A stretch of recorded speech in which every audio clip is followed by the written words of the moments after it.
In this tutorial, we are going to learn about defining a function with arguments and no return statement in Python. This is an example of a function with one argument. We define the function greet with the parameter name. Inside the function, we simply print a greeting message using the print statement and concatenating the name parameter to the message.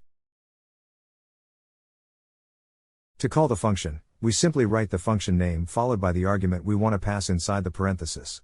In this case, we're calling the greet function with the argument John, which is passed as the value for the name parameter. The function then prints the greeting message with the name we passed.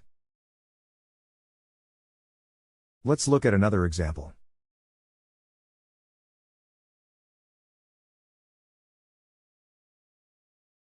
Here's an example of a function with two arguments. We define the add_numbers function with two parameters num1 and num2. Inside the function, we add the two numbers and store the result in a variable called result. Then, we print a message that displays the sum of the two numbers. We call the add_numbers function with the arguments 5 and 7. The function adds these two numbers and prints the message with the result.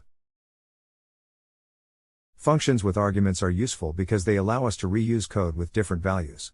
Instead of writing the same code over and over again for different values, we can simply call the function with the desired values as arguments.